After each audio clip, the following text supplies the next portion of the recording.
This channel does not promote any violence, harmful, or illegal activities. All content provided by this channel is meant for educational purpose only.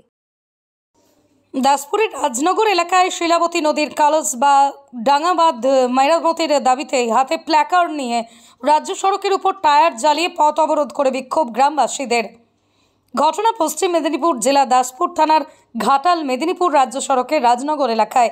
জানা যায় দীর্ঘ 10 বছর ধরে রাজনগর এলাকায় শিলাবতী নদীর কালস বা বাঁধ হানা অবস্থায় রয়েছে, যার ফলে যাতায়াতের চরম সমস্যায় পড়েছে প্রায় 10টি গ্রামের হাজার হাজার মানুষজন থেকে শুরু করে ছাত্রছাত্রীরা।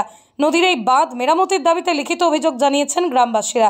এমনকি প্রশাসনিক দপ্তর থেকে এই ভাঙা নদী বাঁধ মেরামত করে দেওয়া হবে আশ্বাস দেওয়া হয়েছিল গ্রামবাসীদের, কিন্তু 10 বছর কেটে গেলেও এখনো পর্যন্ত কাজের কাজ কিছুই হয়নি।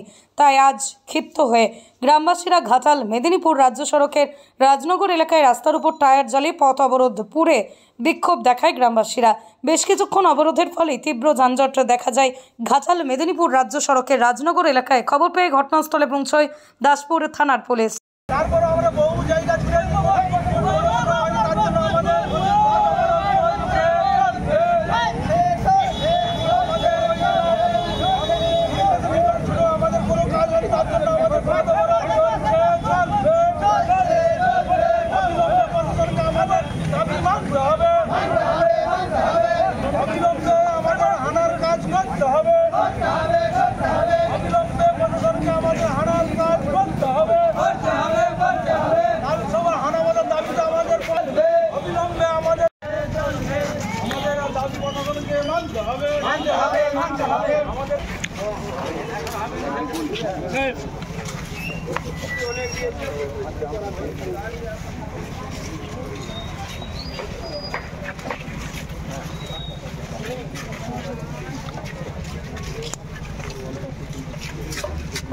আগুন যদি চিটকেছে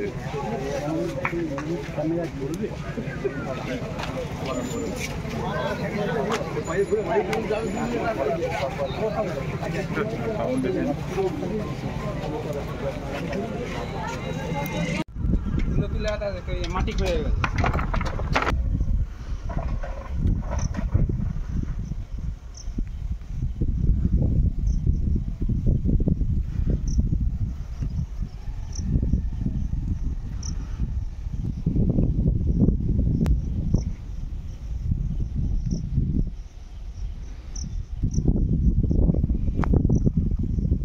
আমাদের একটা কালসভার মাঠে হানা পড়েছিল। সেই হানা দীর্ঘ 10 বছর ধরে বেঁধে দিবে করে প্রশাসনকে আমরা বারবার দ্বারস্থ হয়েছি। আমরা ইরিগেশন দপ্তরে বারবার দরখাস্ত দিয়েছি, মাস পিটিশন আকারে দিয়েছি, গ্রাম পঞ্চায়েতে দিয়েছি, ব্লকে দিয়েছি, সমস্ত স্তরে আমরা জানিয়েছি বারবার ধরে। তেনারা বারবার কথা দিয়েছেন এইবারে বন্যা মরে গেলে, জল মরে গেলে আমরা হানা মেরামতি করে দেবো, কিন্তু দীর্ঘ 10 বছর যাবত এখনো পর্যন্ত মেরামত হয়নি।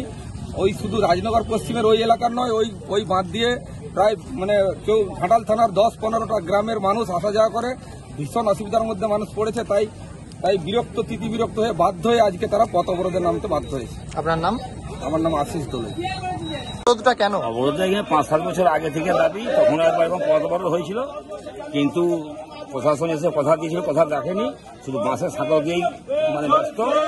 সেই রাস্তাটা ভেঙে গেছে, সে যাওয়ার অযোগ্য, রুগী আনতে প্রচুর অসুবিধা হয়। ওই জন্য সেই বাসের সাঁকোরে মেরামত এবং রাস্তাটি যাতে সুস্থভাবে হয়, কংক্রিট ঢালাই রাস্তার ব্যবস্থা করতে হবে, এটি দাবি এখানকার মানুষের। কারণ এই হানা দিয়ে তো একাধিক গ্রামে জল ঢুকে যেতে পারে এই বর্ষায়। হ্যাঁ, নিশ্চয়ই তো, বন্যা হলে জল ঢুকে।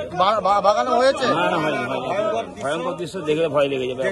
50 ফুট খাদ, 50 ফুট খাদ, বাঁশের সাঁকো যদি ভেঙে যায় 50 ফুট খাদে পড়ে যাবে। সাধারণ মানুষের দাবি। শ্যামল ঘোষ। বাড়ি রাজনগরে।